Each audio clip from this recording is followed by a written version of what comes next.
In a world shaped by endless conflict, two names come to define an entire era of war. Once sworn enemies, they now stand side by side, facing a future neither ever imagined. Elria reflects on how this is the first time she's fought alongside Reed, and he quietly agrees, recalling the days they stood on opposite sides of the battlefield. As a massive creature looms before them, Reed raises his sword and declares that now, in a world 1,000 years into the future, they fight together. The story traces back to a vast land scarred by constant battles. On one such battlefield, soldiers struggle to advance after a bridge is destroyed, until one of them recognizes Reed as the hero of Altain. At that moment, Elria appears and confronts him, refusing to let him continue his reckless destruction. Reed realizes that she has come because she heard he would be there. Hovering in the sky, she reveals that she has brought powerful magic, and Reed responds with anticipation, wondering whether this battle will finally settle their long rivalry. Elria counts it as their 629th encounter, reminding him, as she always does, while he admits that he forgets every time. Though he calls himself an idiot, he knows he cannot show weakness on the battlefield, as he bears the title of hero. Elria confidently says she won't lose either as a sage. Within the Altain Empire, a powerful nation known for its military strength, Reed Frieden is a legendary hero who fights in countless battles without ever being defeated. In contrast, Elria Kaldwin is a sage from Begalta, the nation opposing Altain. She uses powerful magic and spreads magical knowledge to change the course of war, eventually taking control of her country. Time and again, the two meet on the battlefield, never resting and never holding back, fighting as if each clash holds meaning. Elria remains the only person against whom Reed can fight with his full strength, yet their rivalry cannot last forever. A conclusion is inevitable, and when that moment arrives, only the strongest will prevail. The scene shifts as the commander confirms with Lyat whether the sage is truly dead, doubt heavy in his voice. He questions the reliability of the report, and Lyat answers calmly that the information is extremely reliable, having come from an urgent message sent by a spy who infiltrated Gelta. The commander grows quiet and admits that he always believed he would be the one to die first. A royal decree is issued and sent to His Excellency Frieden. When Frieden asks about its contents, he speaks bitterly, calling himself a useless old man now that the sage is gone. Lyat denies this and reads the decree aloud. With the sage dead, Frieden is ordered to seize the opportunity, lead the entire army, invade the neighboring country of Vegalta, and finally end the long war. Lyat acknowledges the opportunity but feels overwhelmed, knowing that both Frieden and the sage never wished to use their power against the powerless, which is why Frieden chose to fight her in a one-on-one battle. Lyat insists that the death of a great sage who wished for peace should not be used as a reason for war, but instead mourned. Frieden listens and agrees, saying he will pass the message on to her.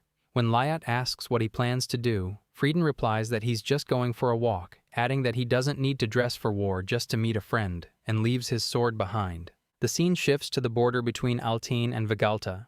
Frieden runs alone, and the people watching cry out in disbelief as they recognize him as Reed Frieden of the Altain Empire. Some demand to know why the hero has come to invade their land. Frieden recognizes a young woman named Tiana and asks if she has come to take her late master's place. When she demands an answer, he replies that he has come only to beg the sage's favor and that this is his sole purpose. The scene moves to the royal capital of Vegalta. Guards step forward to block him, but Frieden apologizes and asks to be allowed through, saying he does not have much time left. He states that he will die the way he chooses once he is done speaking with her, and asks them not to stand in his way. He reaches Elria and sees her lying still. He calls her name, wondering if she is truly dead and whether she might suddenly return to life. He speaks of the disciples she raised, admitting their strength, but says that compared to her, it was difficult to hold back without killing them. He calls Elria incredible and says that even now, many people still look up to her. Overwhelmed, he admits that they never decided who was stronger, but that he cherished fighting her for over 50 years. He reflects that if their roles had been different, they might have become friends. The memory shifts to her standing before him, determined to settle who is stronger. He falls beside her in a final, fading moment. Reed then awakens to a quiet morning presence. Confused, he realizes he is no longer an old man, but a small child. He remembers dying only moments ago, yet now everything has changed. A woman beside him gently calls his name and offers him milk, referring to it as her special milk. Disoriented, he tries to understand who she is, where he is, and what kind of place he has awakened in. 18 years pass after the beginning of his new life, and time moves forward. Reed works in a quiet forest alongside other men. He steps forward to cut down a large tree while the others move back, and when it falls, admiration spreads among them. His presence brings relief, and they are impressed that he can perform such work without using magic. After finishing, Reed pauses and considers where to take the wood he is carrying. At that moment, his attention shifts to a squirrel identified as a new species. The discovery excites the men and leads to talk of reporting it, while Reed feels the calm of the moment and wonders if this peaceful life will continue. The scene shifts to a beautiful palace where Elria urgently searches through a newspaper and recognizes Reed, convinced that she has finally found him. Later, Reed returns home from the forest and greets his mother as usual, only to be met with her concern. She explains that a noble from the royal capital came looking for him and requested that he go to the village chief's house. Reed treats the matter lightly despite her worry, believing that nobles are usually those who fight magical beasts using magic, and that it has little to do with him. Few things surprise him anymore, as he has awakened to a world where 1,000 years have passed. The Altane Empire has fallen, the land has become the Vigalta Magic Kingdom, and magic is now commonplace, leaving him mentally far older than his appearance. Reed decides not to keep anyone waiting and heads to the village chief's place. As he walks through the village, people question him, and rumors spread quickly. Attention gathers around a privately owned magic vehicle, signaling the arrival of a high-ranking noble. Anxiety rises when villagers rush toward him, but the village chief intervenes. He explains that the visitor is a distant descendant of the royal family of the Vigalta Magic Kingdom. Though he does not know the reason for the request, he reassures Reed that he will not abandon someone from his village. At the destination, Reed reaches the door and is suddenly confronted by Elria. Her appearance shocks him, creating a sharp contrast between his formal behavior and her familiarity. His careful use of honorifics clashes with her expectations, and confusion follows as memories and identities fail to align. Eventually, Reed acknowledges that he is the same hero she refers to. She becomes gloomy, noticing his tone. Elria recognizes him fully and identifies herself as Elria Caldwell of Vigalta, 2 centuries old, while Reed admits he has little to confirm her identity beyond her name and origin. Uncertainty lingers, so Elria proposes a fight. Reed warns her about the limits of using magic nearby and leads her back to his workplace. There, he shows her his life in the village, plowing fields, chopping wood, and hauling heavy loads. He chose this life because he cannot use magic, though the strength from his previous life still remains. Elria acknowledges this and unleashes a powerful burst of magic. The energy surges forward, but Reed steps in and meets it with his fist, stopping it head-on.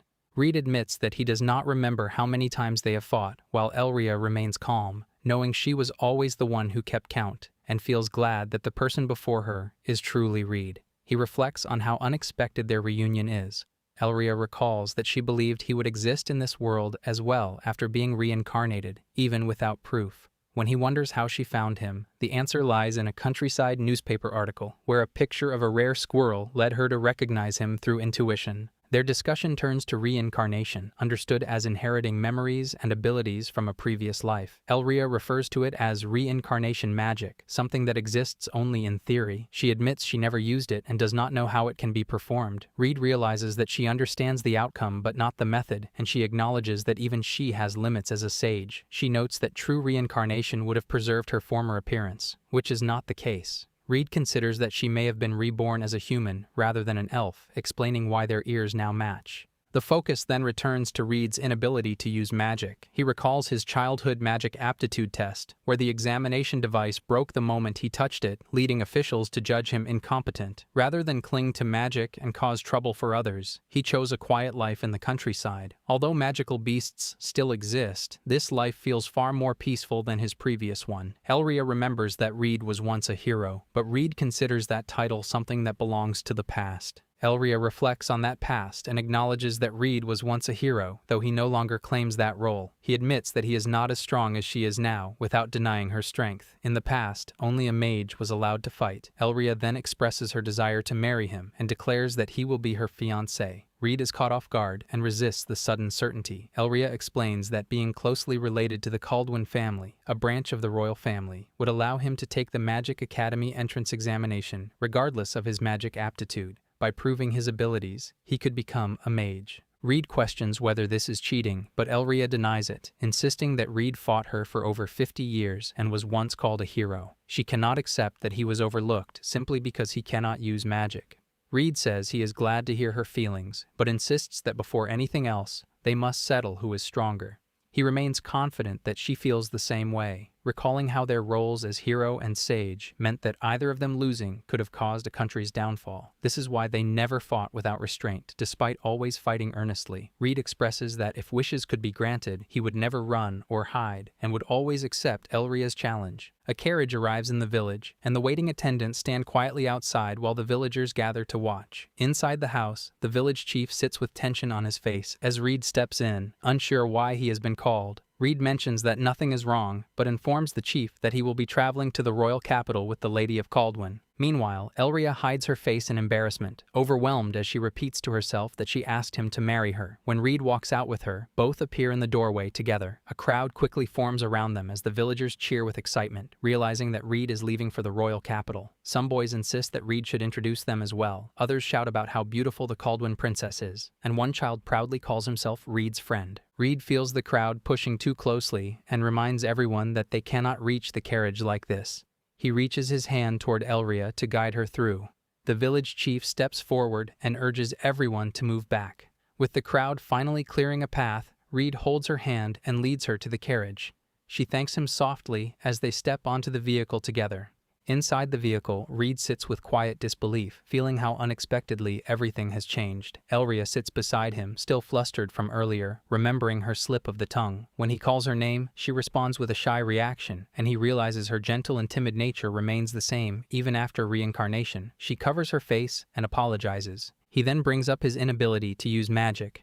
Elria thinks carefully before explaining that the problem lies in the nature of his magic power. Ordinary magic behaves like water, flowing naturally through the magic circuits, while Reed's mana resembles stone and does not flow at all. Forcing it only breaks the circuit. Reed realizes this clarifies why the testing device broke during his aptitude exam. Elria continues her assessment, noting that for him to use magic, she would need to design a new theoretical formula and build an entirely new magic circuit suited specifically to him. When he wonders how long that would take, she recalls that it took her a full century just to create the foundation of her own magic theory. Reed accepts this and finds it remarkable that the mystery he carried for 18 years is solved so quickly. Elria then wonders if he ever truly wanted to use magic. Reed admits he simply wanted to know how it feels. She reassures him confidently, certain that even if he did use magic, he would not be able to defeat her with it. Suddenly she becomes quiet and lightly tugs at his shirt. She calls his name and expresses her gratitude for accepting her engagement proposal. Reed reacts with mild surprise and looks at her, realizing how she had acted earlier. He realizes she skipped every step and jumped straight to proposing marriage, all because she wanted to give him a chance to fight again. Reed acknowledges that her reasoning is correct. Engagement is the only way for someone like him, a magicless commoner, to qualify as a mage candidate, and it also gives him a path to investigate their unusual situation. He brings up the greater concern. Both he and Elria reincarnated 1,000 years later, and he doubts such timing is accidental. If someone caused this, they need to uncover who and why. Even if it turns out to be chance, he believes it must still be investigated. He also notes that he cannot act freely as a commoner and does not want Elria to shoulder the burden alone. He remembers that Elria's family wasn't part of the royal lineage. Elria replies that Princess Tiana inherited the Caldwin name, making the family an official branch of the sage's lineage. Reed realizes he is now engaged to a daughter of such a distinguished family. Elria stays calm and reassures him that he will manage. Reed then wonders what she sees in him as her fiancé, especially since they were enemies in their previous life.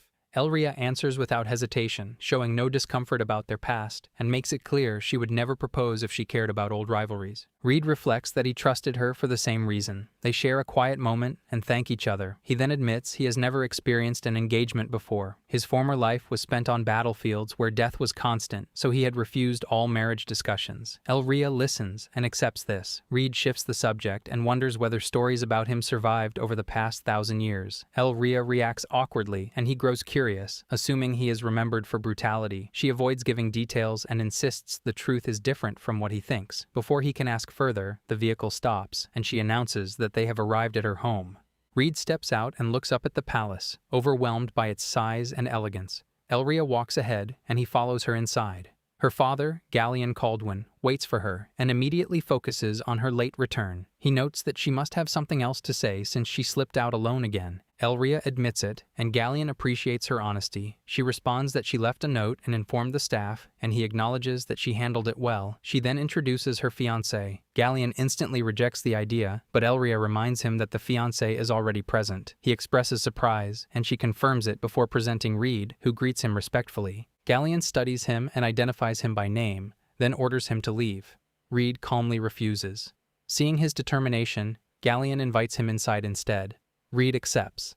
Gallian admits that he would never personally approve of giving his daughter to someone with an unknown background, but he is not the head of the house and cannot decide the matter alone. As they walk deeper inside, Alicia, Elria's mother, appears. Alicia asks about the commotion. Gallian explains that Elria brought home her fiancé and warns Alicia to step back because she is being too loud. Alicia introduces herself as Alicia Caldwin, the head of the Caldwin family. Reed introduces himself as Reed Frieden. Alicia examines his name and notes that she has never heard of his family. Reed explains that he is from a small mountain village in the Arliath region and is a commoner, so it is natural that she would not know his background. Alicia remarks that for someone from the countryside, he conducts himself very well. Reed answers that he simply presents himself with the respect appropriate when addressing the family's head. Alicia compares him to Elria and notes that he behaves far more calmly than her daughter. Elria reacts cheerfully, but Alicia clarifies that this was an insult and expresses concern for her daughter's future. Elria accepts it and announces that she finally found Reed. Alicia instructs Reed to raise his head and be at ease, and he answers with a polite acknowledgement. She states that rejecting someone who has shown proper respect would disgrace the Caldwin name, so she chooses to welcome him as a guest. Reed then asks whether Elria and Gallian should be present, but Alicia reasons that they are unsuitable for this discussion, and speaking privately will make things smoother. She wants to understand what is happening and how it all began, and she warns that simple excuses will not work on her. Reed says the engagement exists, so he can use the Caldwin name and status.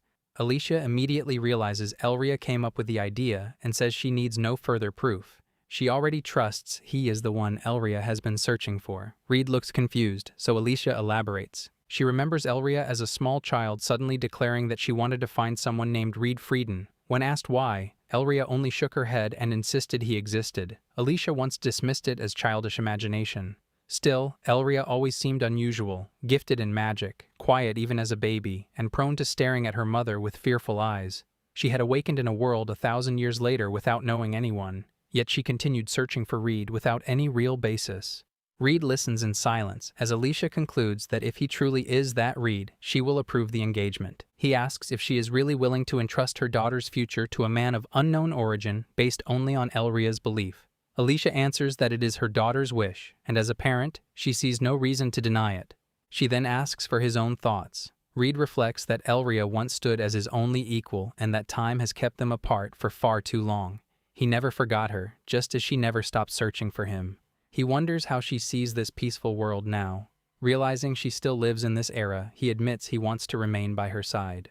Alicia listens and gives his answer a passing mark. Reed finds the judgment harsh, but she counters that words mean nothing without action. She sets a condition: he must qualify as a magus at the same magic academy as Elria and prove himself during his time there. When he asks how, she tells him to rely on his strength and notes that her expectations are high if Elria chose him. Alicia then calls for Gallian. When he enters, she orders him to test Reed's ability and determine whether he deserves a place at the Magic Academy. Gallian agrees. Reed steadies himself and decides he will evade every attack and land a single blow in return. He adds that no one can blame him if the building ends up destroyed. Reed enters a new room with Alicia and Gallian. He looks around, unsure what kind of place it is. Alicia tells him it is a state-approved magic training facility where even non-mages can take part in combat. She mentions that Elria trained there in the past. After instructing Gallian to properly evaluate Reed's skill, she leaves to speak with Elria. Gallian faces Reed and signals the start of the test, inviting him into a formal match. Reed confirms that the earlier conditions still stand, and Gallian agrees. If Reed survives his attacks for 1 hour, he wins, since Gallian doubts he can land even a single hit. Reed understands the implication. Anyone who hopes to marry into the Caldwin family must stand on equal footing with the strongest modern mages. Gallian adds one more condition. If Reed manages to strike him, he will earn the right to call Gallian daddy. Reed quietly notes that he would rather say father-in-law. With that, the match begins. Galleon moves first. His attack slams into the ground, but Reed slips away in time. Galleon notices his sharp instincts and increases his power. Reed answers with a solid blow that forces Galleon back. As the fight continues, Reed becomes aware of the room's durability and realizes this is where Elria once trained. Galleon, feeling the weight behind Reed's strikes, remarks that it feels like facing Elria herself and urges him to stop holding back. Reed apologizes and prepares to act in earnest. The scene shifts to a quiet room where Elria waits, restless. Her thoughts drift to the conversation between Reed and her parents. A knock breaks the silence, and Alicia enters, saying she wants to talk. Elria immediately brings up Reed. Alicia lets out a small, teasing laugh and says that Galleon is keeping him occupied. She then raises a more serious point, whether Elria truly believes Reed is the person she has been searching for. Elria answers without hesitation. She feels as certain as she possibly can. He is the same Reed she once knew. Alicia admits she never expected such a reunion to happen. Elria confesses she had her doubts as well, but now he stands here with her. Alicia gently presses further, wondering if Elria's feelings run deep. Elria openly admits that she loves him. The words come out clearly, though her confidence wavers for a moment afterward. Alicia picks up on it and lightly teases her. Elria explains that she did not always see him this way. Only at the very end of her previous life did she understand her feelings, that she wanted to see him again, to see his smile, and that if fate brought them together once more, she wanted to tell him she loved him properly. Alicia notes how distant their perspective sounds, as if everything belongs to another era. Elria quickly clarifies that she is not hiding her past life, but she wishes to keep it as something shared only between herself and Reed. Alicia accepts this and promises not to pry further. Elria thanks her. The conversation shifts again. Alicia wonders whether Elria actually confessed, considering she jumped straight to a marriage proposal. Elria admits she never managed to say it. Alicia sighs, half exasperated, half amused, and remarks that while she knew her daughter could be awkward, she did not expect her to skip such an important step entirely. Elria explains that the proposal slipped out before she could say what she truly meant. Curious, Alicia mentions Reed's response. Elria leans forward, eager to hear it, but Alicia refuses to reveal anything and insists she hear it from Reed directly. She adds that accepting him, and even letting Galleon train him, might prove entertaining. That remark suddenly unsettles Elria. She turns anxious and questions what Reed and her father are doing. Alicia answers calmly that she asked Galleon to assess Reed's abilities before approving the engagement. Elria's expression changes at once. She warns that her father has no reason to hold back, and that Reed, despite being unable to use magic, possesses overwhelming strength. Her father, she insists, could be the one in danger. Alicia freezes, caught off guard by the claim. At that moment, a deafening explosion shakes the house. Alicia and Elria rush toward the training room. Smoke pours from the entrance, and debris litters the ground. Both call out in alarm. Reed's voice comes from above, confirming he is unharmed. Elria quickly assures him that she and her mother are safe. Reed then asks if they happen to see Galleon fly past them. Elria confirms it, her panic rising. Reed admits he tried to restrain himself but used what he considered reasonable force after being told not to hold back. Alicia takes in the destruction and calmly wonders if this display is sufficient proof of his ability. Overwhelmed, Elria declares that the man she loves is unquestionably the strongest. A month passes, and the Caldwin estate lies in ruins. Reed spends his time in the remaining library, searching for any mention of Altaine or the hero Frieden, but finds nothing. Frustration builds as even such a prestigious household holds no records. Elria approaches, carrying a letter addressed to him from his family. Reed hurries over, recalling that he had informed his mother about the engagement. The letter reveals her disbelief. She writes that while he claims to be engaged to a lady of the Caldwin family, she assumes it is a joke. Still, she says she will play along just to see his father's reaction. Elria looks at him with curiosity, and Reed tells her that his mother thinks he is teasing her. In the background, the village mayor has even requested souvenirs from the capital. Elria realizes Reed has never visited the capital before. He mentions that Alicia has been teaching him proper manners and etiquette, though he suspects she still holds a grudge over the destroyed mansion. Elria brightens and suggests they go shopping. Reed repeats the word, uncertain, and she clarifies that he needs proper clothes for the entrance exam. Otherwise, no one will take him seriously as her fiancé. Alicia appears, praises the idea, and encourages them to treat it like a proper date. Reed changes and rejoins Elria. She immediately notices that he borrowed her father's clothes. He admits it, and she approves with a playful remark, calling them Daddy's clothes. Reed feels uneasy about asking her father for anything after the damage he caused. Elria reassures him, complimenting how he looks while suggesting they can find something that suits him even better. Together, they head into the shopping district. The streets bustle with life. As they eat, Reed enjoys the food and remarks that it differs greatly from anything he had 1,000 years ago. Elria recalls how rough their meals used to be. Reed smiles and calls those days fond memories, and she agrees, adding that what matters most now is sharing moments like this together. Reed notices a crumb on her nose and points it out. As she reacts, Elria remembers her mother's advice: confess to him and ask him yourself. Before she can act on it, she bumps into something and stumbles. Reed steadies her, and she assures him she is fine. Recovering, she says she wants to show him something and leads him onward. They stop before a large building. Reed lifts his gaze, taking in the Magic Academy where they plan to enroll. Elria adds that she could have joined at 12, but delayed it while searching for him. She offers a quiet apology for the inconvenience. She adds, almost as an aside, that she avoided enrolling at the same time as the princess, and even the king tried to persuade her with sweets. Reed finds the story amusing. Standing together before the academy, she admits it feels strange to think they will attend side by side.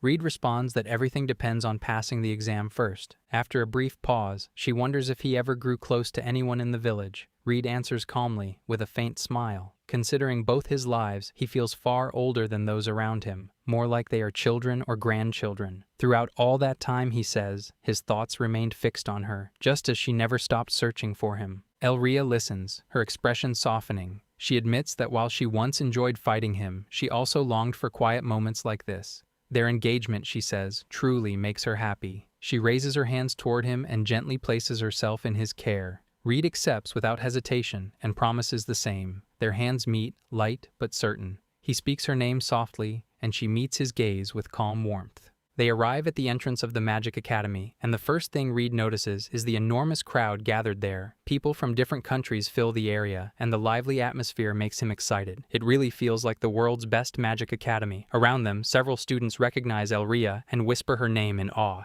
Elria becomes overwhelmed by the attention and hides behind Reed, clinging tightly to his back. He points out how close she is, but she insists that everyone is staring at her, so she wants to stay hidden. Walking becomes difficult, and Elria even asks if it would be easier if he carried her on his back. Reed knows that would embarrass her even more. He understands that people stare mostly because she is cute. Elria repeats the word to herself and suddenly asks whether Reed thinks she is cute too. Reed hesitates, but she insists that it is very important. Finally, he smiles and admits that he finds her so cute he wants to brag about her to everyone.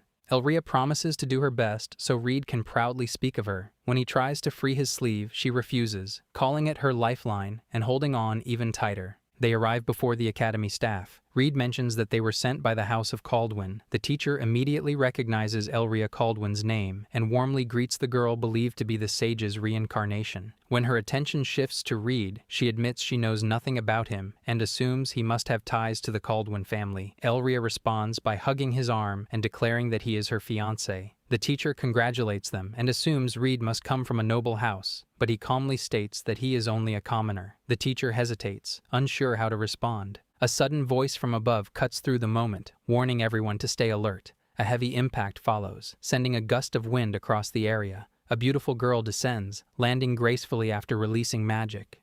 Reed, Elria, and the teacher all turn toward her. The teacher identifies her as Rufus Lillis from the Celios Federation, a nation known for coexisting with magical beasts. She adds that Celios specializes in summoning magic, where social standing depends on the strength of one's summons. She continues, noting that although wars have ceased, nations now compete through performance at Vegelta's Magic Academy, the birthplace of magic, as a display of influence. Reed remarks that this sounds like a proxy war among students, and the teacher agrees. She adds that Rufus represents Celios and is called the Dragon Princess because she commands all 4 dragons. Reed finds that impressive and gestures for Elria to come closer. Elria casually mentions that she can use summoning magic as well. Reed shows no surprise and says he expected as much. She goes on to say she can handle most other forms of magic too. Reed smiles, asking her to demonstrate someday, and she eagerly promises to show him something even greater. They move on to the examination area. The task is straightforward. Deal as much damage as possible to a device within the time limit. Elria studies it briefly, then requests a higher difficulty. The teacher hesitates, while Reed gently advises Elria not to trouble the staff. Elria insists the current level is too easy. With a resigned sigh, the teacher adjusts the test. A training beast suddenly appears. Reed tenses, but Elria reassures him that it is only a practice imitation. The teacher confirms it was modeled after a real creature. Satisfied, Elria steps forward and tells Reed to watch closely. She dashes ahead, sword in hand, wanting to impress him. Raising her power slightly, she overwhelms the imitation beast in a dazzling display of magic and skill. When it ends, she looks back at Reed expectantly. The teacher collapses in shock, while Reed calmly notes that it was even more spectacular than before. He pats Elria's head and mentions that, for greater impact, he removed all protections and barriers from the target while leaving the spell's strength unchanged. Elria beams at the result, and Reed praises her sense of flair. At the same time, he wonders how she stays so composed after using such power, recalling that her magic was even greater 1,000 years ago. Elria identifies the technique as a Tier 10 spell, the highest level, and points out that only special mages can usually perform it. Reed turns to the teacher and wonders what would happen if he used something like a field of scorching flames. Panic spreads across her face. She warns that magical flames require equally powerful magic to extinguish. Reed accepts that answer and decides it will work for his evaluation. He steps forward, spins, and snuffs out the flames himself. Then he announces that this is how he would deal with it. Elria remarks that his punch remains as impressive as ever. Reed rubs his arm, noting how different it feels without his old sword and armor. Elria gently reassures him that it is still more than enough. His strength has not faded. Nearby, the teacher mutters to herself as her communication device begins to ring. She answers and receives instructions from the headmistress, requesting both Reed and Elria. The scene shifts to the headmistress's office at the Royal Magic Academy of Vegelta. Headmistress Elise Rammel addresses them firmly, telling them to restrain themselves on academy grounds. She focuses on Elria first, mentioning that the king had already informed her of Elria's extraordinary talent, which she could sense even from her office. She warns that such overwhelming spells could put others at risk and instructs her to limit herself to Tier 5 or below. Elria agrees without protest. Elise then turns her attention to Reed, clearly puzzled by his presence. She admits she cannot make sense of how someone like him exists. Reed offers another apology, though he still seems unsure what to say. In frustration, she drops her head onto the desk, remarking that his answer does nothing to clarify things. Reed leans toward Elria and quietly comments that elves are not supposed to age, yet the headmistress looks even younger now. Elria covers her mouth and explains that elves typically stop aging between 15 and 20, so appearances can vary. She adds that it may be unfortunate, but it is normal. Reed speculates that Elise must have stopped aging a bit too early. Elise immediately lifts her head and demands to know if they just called her small. Regaining focus, she questions whether what Reed used earlier was magic. He replies that he cannot use magic at all. She presses further, demanding to know what it was, and he answers simply, "It was just a punch." Elise drops her head onto the desk again, unable to process it. She pleads with him to avoid displaying his true strength at the academy. Reed says he can hold back, though he cannot promise to conceal everything. Elise panics, muttering that he will be the end of her.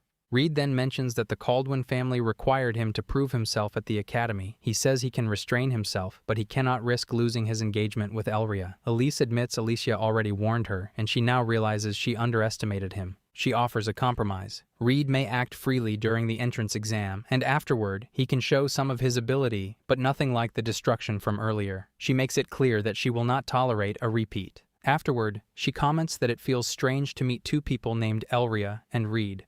Reed wonders why. Elise explains that the elves have passed down an old story for generations, one she heard from her grandfather. Elria stiffens. Reed shows immediate interest, asking whether the story involves them. Elise clarifies that it is not about them directly, but about a hero from 1,000 years ago. She adds that elves still remember what that hero did after the sage passed away. Reed reacts sharply, and Elria urges him to stay calm. He presses for details, believing the story might reveal something about their past. Elise hesitates, unsure if it truly matters, but Reed insists. At last, she relents and shares it. The tale speaks only of how deeply the hero and the sage loved each other. Reed repeats the headmistress's words in disbelief when she reveals that the hero loved the sage. Elria reacts with the same shock. The headmistress continues the tale exactly as the elves have preserved it. Despite belonging to opposing factions, the human hero and the elven sage wish only for peace. For more than 50 years, they repeatedly clash, each preventing needless suffering for their own people. During that long conflict, the sage eventually falls ill. When the hero receives the devastating news, he forces his way alone through Vegalta's royal palace. By the time he reaches her resting place, his body is already on the brink of collapse. The headmistress emphasizes that he goes there for one reason only, to bid the sage farewell before dying. Elria listens, overwhelmed, quietly convinced that such devotion can only be described as love, and she imagines the sage would have felt joy knowing how he felt. The headmistress explains that elves have built many stories around this legend.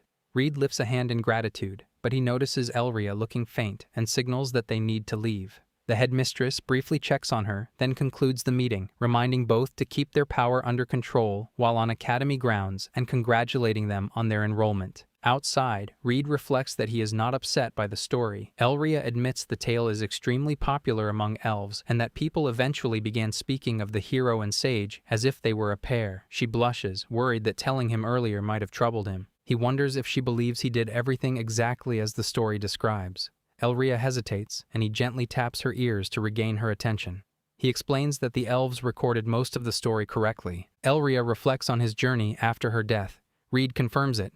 He remembers how he forced his way through while enduring attacks without striking back. Reed clarifies that he could not kill young Tiana merely to reach her, so he accepted the blows while moving forward. Her thoughts drift toward his final moments, and she wonders what words he spoke before dying. Reed recalls the past. He reflects that they never decided who was stronger, yet the 50 years spent fighting her were the most enjoyable years of his life. He starts to express a deeper feeling, but the memory snaps away. In the present, he abruptly brushes the moment aside, claiming that he likely only moved his mouth like a fish. Elria freezes in disbelief, unable to accept such a ridiculous explanation, and keeps trying to draw out the truth. Reed avoids answering and shifts their focus toward their next duty, reporting their successful enrollment to her parents. He walks off while Elria hurries after him, still desperate for the truth he refuses to reveal. When they arrive home, both parents welcome them warmly and congratulate them for entering the institute. Elria expresses thanks, and Reed follows politely. Alicia then turns serious, reminding Reed that since they will now live together in the dorms, she entrusts Elria to him fully. Reed wonders what she means, and Alicia lists her concerns. Elria is extremely shy, struggles with expressing herself, lacks ease in social settings, and faces additional challenges that may trouble her at the academy. Elria releases a quiet sigh as Reed listens.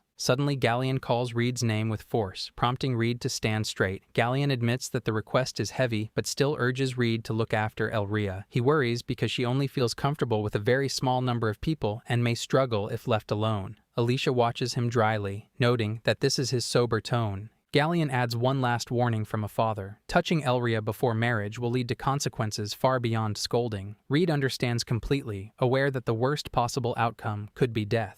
Alicia looks relieved that he grasps the seriousness. She gently reminds Elria that in some matters, she herself may need to take the first step. The next day, the scene shifts to the Vegalta Institute of Magic. The headmistress stands before the assembled students and offers formal congratulations to Reed and Elria, expressing hope that they will achieve their goals and dreams here. Staff members then distribute keys to the dormitories. Reed receives one labeled for a shared suite and freezes for a moment. He wonders why the rooms are not separated by gender. The staff mentions that in modern times, engaged or married aristocrats often enroll together, so shared rooms are the norm. After decades of peace, the arrangement has become standard. Reed processes this and checks whether Elria is comfortable with it. Elria welcomes the arrangement, more at ease staying with him than with a stranger. Reed remembers Alicia's request to take care of her, while Elria insists she can manage some things herself. Here I am, know it's been a while. I was in denial about my love. Here I stand, I know I walked away.